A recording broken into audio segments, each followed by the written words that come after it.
एक सर्दी भरी रात में बादशाह अकबर और उनके दरबारी यमुना नदी के किनारे टहल रहे थे।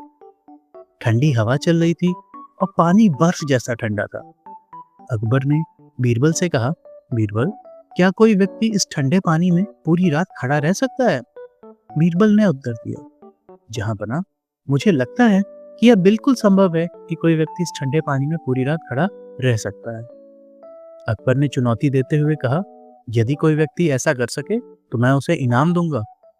अगले ही दिन पूरे शहर में यह ऐलान कर दिया गया कि यदि कोई इंसान उस कपकपाती सर्दी में पूरी रात पानी में खड़ा रहेगा तो बादशाह अकबर खुद उसे इनाम देंगे। एक गरीब व्यक्ति ने यह चुनौती स्वीकार कर ली। पूरी रात वह ठंडे पानी में कपकपाता रहा, लेकिन इनाम की उम्मीद में वह खड़ा रहा और महल से आती हुई रोशनी को देखकर खुद को हौसला देता रहा। उस व्यक्ति ने पूरी रात ठंडे पानी में बिताई।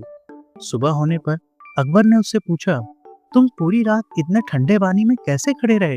क्या तुम्हें ठंड नहीं लगी? तुमने यह कैसे सहन किया? उसने उत्तर दिया, जहांपना, मैंने दूर महल में जलते हुए दीपक को देखा और उसी की गर्मी का ध्यान करके रात बिताई। अकबर ने कुछ देर सोचा और फिर गंभीर होकर बोले, तो तुमने दीपक की गर्मी से खुद को गर्म रखा? यह तो धोखा है, इसलिए तुम्हें इनाम नहीं मिलेगा। यह कहकर बादशाह बिना इनाम दिए आगे बढ़ गए। बीरबल ये सब देख तो रहे थे, पर उन्होंने कुछ कहा नहीं और वे भी चुपचाप चले गए। अगले दिन बीरबल ने बादशाह अकबर को अपने घर भोजन पर आमंत्रित किया। अकबर पहुंचे, लेकिन भोजन तैयार नहीं था। जब बादशाह अकबर ने भोजन के बारे में पूछा तो बीरबल ने कहा, जहांपना, खिचड़ी तो अभी पक ही रही है। अकबर ने देखा कि खिचड़ी एक ऊंचे स्थान पर लटके बर्तन में और नीचे आग जल रही है। उन्होंने हंसते हुए कहा, बीरबल, इतने दूर से खिचड़ी कैसे पकेगी? बीरबल ने मुस्कुराते हुए उत्तर दिया, यदि एक व्यक्ति दूर के दीपक की गर्मी से रात बिता सकता है तो यह खिचड़ी भी पक सकती है। अकबर ने अपनी गलती समझी और अगले ही दिन उस गरीब व्यक्ति को उचित इनाम दिया। वह व्यक्ति बहुत खुश हुआ और बीरबल को मन से धन्यवाद भी किया, क्योंकि उन्हीं की सूझबूझ की वजह से ही उसे अपने हक का इनाम मिला था।